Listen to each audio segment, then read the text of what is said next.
लड़का नीचे कूदा और फिर ऊपर उड़ गया। पता चला कि वह एक मॉडल हवाई जहाज पकड़े हुए था।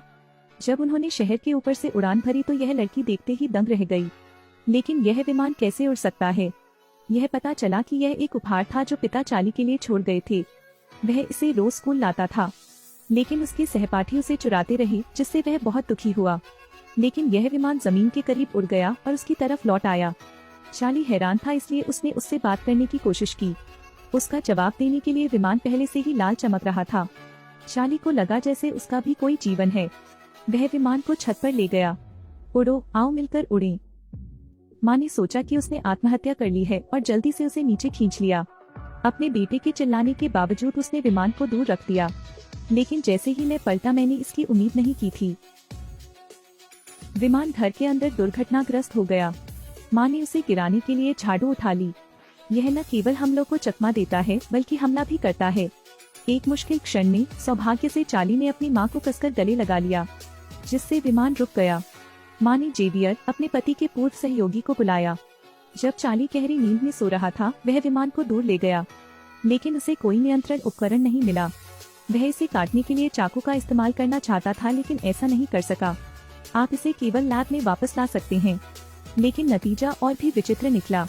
यह एक पूर्ण मॉडल है, बिना किसी तकनीकी उपकरण के। तो यह कैसे उड़ सकता है? जेवियर भूतों में विश्वास नहीं करते। अंदर क्या है यह देखने के लिए वह इसे तोड़ने जा रहा था। लेकिन नतीजतन यह बिल्कुल भी मायने नहीं रखता था।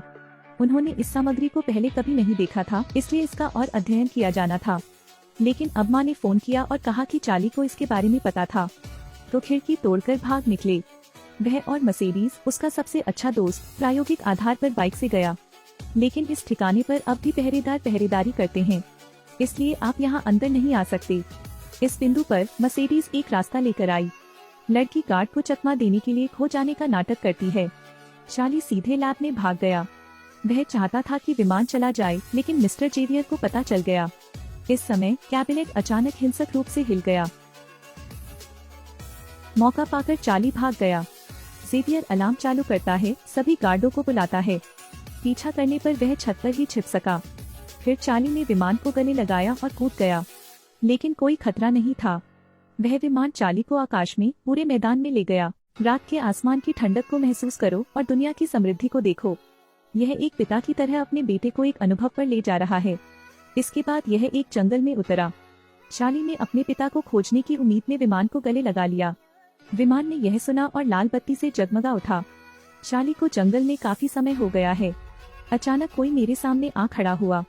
उसने सोचा कि यह उसका पिता है, लेकिन उसने महसूस किया कि यह मिस्टर जेवियर था। वह भागने से डर रहा था, लेकिन मिस्टर जेवियर ने विमान वापस छीन लिया। वह पीछा जारी रखने के लिए खड़ा हो गया, लेकिन विमान उड़ गया और उस पर हिंसक हमला कर दिया, जिससे वह घायल हो गया। उसके जवाब का इंतजार किए बिना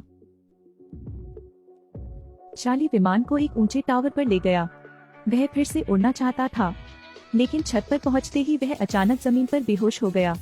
यह देखकर कि वह खतरे में है, विमान ने उड़ान भरी और उसके घर की ओर उड़ गया। माँ डर गई, लेकिन उसने पाया कि उसका उस पर हमला करने का कोई इरादा नहीं था, इसलिए उसने दरवाजा खोलने की हिम्मत जुटाई। ऐसा लग रहा था कि वह उसे कहीं निर्देशित कर रही है। इसका अर्थ समझकर वह तेजी से वहाँ से चल दी। अपने बेटे को देखकर वह तेजी से उसे कार तक ले गई। इस समय जेवियर ने भी उस जगह का पीछा किया। अभी विमान टावर पर ही है, इसलिए उसने रस्सी निकाली और सावधानी से उसे जमीन पर लोहे के हुक से बांध दिया। विमान की प्रतिक्रिया देखकर उसने दूसरी रस्सी बाहर फेंक दी, लेकिन यह जमीन पर लगे लोहे के ताले को चीरने में सफल रहा। इसलिए उसे रस्सी खींचने के लिए अपने नंगे हाथों का इस्तेमाल करना पड़ा, जो अप्रत्याशित रूप से बहुत खतरनाक था। इसके बाद वह अपनी माँ से मदद की भीख मांगते हुए जमीन पर गिर गया, यह सोचने के लिए कि इसने मेरे बेटे की जान बचाई। इसलिए उसने जेवियर की आपत्तियों के बावजूद इसे बचाने का फैसला किया। फिर उसे कार की डिक्की में रख दिया। जेवियर की कार की चाबियां और ट्रैकिंग डिवाइस ले और छोड़ दी, लेकिन उसने फिर भी हार नहीं मानी और कार के पीछे कूद गया। बंद करो, बंद करो, मैंने उसे रुकने के लिए कहा। माँ इतनी डरी हुई थी कि उसने गैस पैडल पर पैर रख दिया और उसे कार से बाहर गिरा दिया। वह उसका पीछा करने के लिए अपनी कार चलाना चाहता था, लेकिन उसने पाया कि उसकी चाबी खो गई थी। उसने गुस्से में स्टीयरिंग व्हील को पटक दिया। शाम को जब उसकी माँ सो रही थी, चार्ली विमान को समुद्र तट पर ले गया। उसने एक गड्ढा खोदा, उसने विमान को दबा दिया। उस पर कुछ छोटे पत्थर रखो, फिर प्रार्थना करो कि मैं अपने पिता को फिर से देख सकूं। कुछ देर बाद उसने फिर से रेत खोदी, लेकिन विमान का कहीं पता नहीं चला। जब वह उदास और निराश हुआ तो एक चमत्कार हुआ।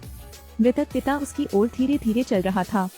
शाली अपने पिता को गले लगाए बिना नहीं रह सकी और फूट फूट कर रोने लगी। पता चला कि यह विमान उल्का पिंड से बना है। वह इसे अपने बेटे को क्रिसमस उपहार के रूप में देने जा रहे थे, लेकिन माँ बेटे को छोड़कर पिता का प्लेन एक्सीडेंट हो गया। दादाजी चार्ली को बताते हैं कि पिताजी स्वर्ग चले गए हैं।